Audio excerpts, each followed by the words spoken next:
ఇది క్రిస్టియన్స్ చేసేటువంటి పండుగ ఇది అని మేము భావిస్తవచ్చు. You consider that is a function observed by Christians. కానీ క్రిస్టియన్స్ కాదు, అందరూ చేయవలసినటువంటివి. This festival should be observed by all. అంత దైవ కార్యములే. All are God's deeds. కనుక క్రిస్టియన్ అని, ముస్లిం అని, హిందువులని ఈ విధంగా మీరు ఏమాత్రం భేదభావం భావించుకోండి. We should not fragment, classify, categorize as Hindus, Christians and Muslims so on. కనుక ఈ మతభేదములను దూరం చేసి we have to give up the differences on grounds of మతిని విశాలపరిచి we have to expand our vision mind. హృదయంలో మీ యొక్క చోటు ఒక్కటి మాత్రమే ఇవ్వాలి. And we have to provide place.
ചെയ്യുമ്പോൾ ഗർഭകാലം തികഞ്ഞ ഒരു സ്ത്രീയുടെ പ്രസവ സമയം എടുക്കുമ്പോഴുള്ള വേദന എന്താണോ എന്ന് നമുക്കറിയാം.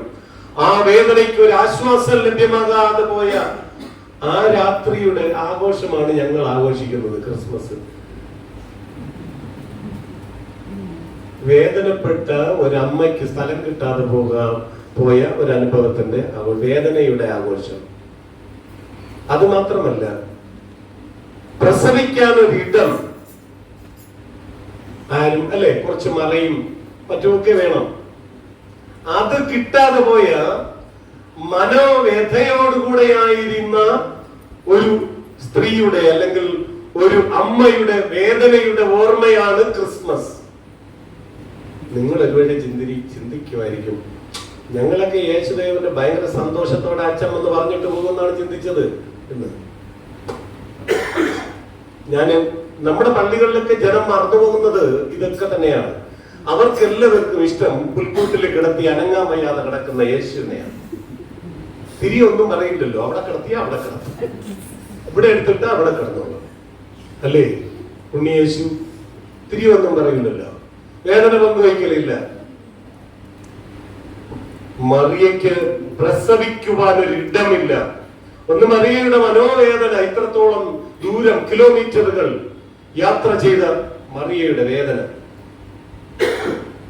രണ്ട്, ശരിയായ രീതിയിൽ പ്രസവ രക്ഷ ലഭ്യമാകാതെ പ്രസവിച്ച മറിയ. ഒരമ്മയ്ക്ക് അതിന്റെ ആഘോഷമാണ് ക്രിസ്മസ്. ഇനി ഒരമ്മയ്ക്ക് ഒരു കുഞ്ഞിനെ ലഭ്യമായി.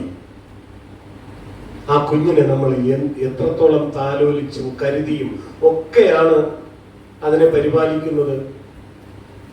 യേശു എന്ന കുഞ്ഞിന് യേശുദേവൻ കുഞ്ഞായിരിക്കുമ്പോൾ, ഒറ്റ ദിവസത്തെ പ്രായത്തിലായിരിക്കുന്ന അല്ലെങ്കിൽ പ്രസവിച്ചു കഴിഞ്ഞപ്പോഴുള്ള യേശുദേവന്റെ ആ ഭൂമിയിലേക്കുള്ള ഇടപെടലിൽ മതിയായ സംരക്ഷണം കിട്ടിയോ? ശുശ്രൂഷ കിട്ടിയോ? ഒന്നും കിട്ടിയില്ല. അതിന്റെയും ആഘോഷമാണ് ഞങ്ങൾ ആഘോഷിക്കുന്നത്, ഇല്ലേ? മറിയ വേദനപ്പെട്ടു, യേശു വേദനപ്പെട്ടു. ഇനി ഒരു സംഗതി ഉണ്ടായി. ലോകത്തിന്റെ രക്ഷകൻ എന്നും യഹൂദന്മാരുടെ രാജാവായി പിറന്നു എന്നും ആണ് ഈ പ്രവചനങ്ങളിൽ, ഭൂമിയിൽ നടക്കുന്ന കാര്യാദികളൊക്കെ പ്രവാചകന്മാർ പ്രവചിച്ചിട്ടുണ്ട്. യേശു ക്രിസ്തു ജനിക്കുന്നതിന് മുൻപേ അത് ലിഖിത രൂപം വന്നിട്ടുണ്ട് എബ്രായ ഭാഷയിൽ. അപ്പൊ അതിൽ പറഞ്ഞിരിക്കുന്നതാണ് ഒരു രക്ഷകൻ വരും എന്നുള്ള ആ ഒരു അനുഭവം, അല്ലെങ്കിൽ ഒരു രാജാവ് വരും, യഹൂദന്മാരുടെ രാജാവ് വരും. ആ പ്രതീക്ഷയോടുകൂടെ ഇന്ത്യയിൽ നിന്ന് പോലും വിദ്വാൻമാർ, കിഴക്ക് നിന്നുള്ള വിദ്വാൻമാരെന്നാണ് പറയുന്നത്, ഇവിടെ നിന്ന് വാനനിരീക്ഷകരായ 3 പേർ ഒരു നക്ഷത്രം കണ്ടു. അത് ദൈവികമായതുകൊണ്ടും രാജാക്കന്മാർ ജനിക്കുമ്പോഴോ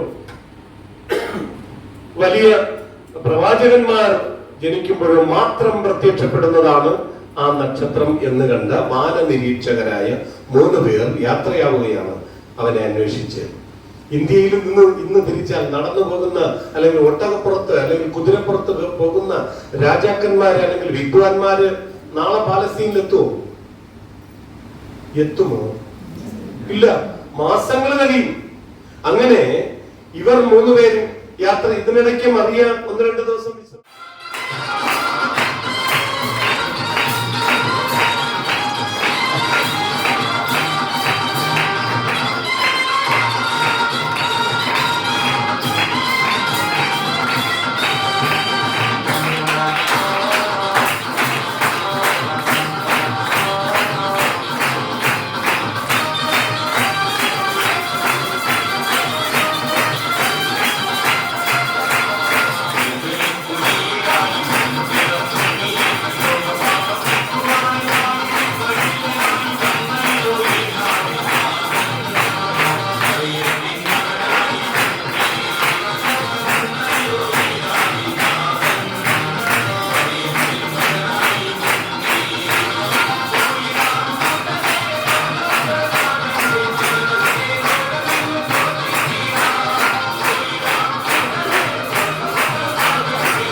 Happy New Year!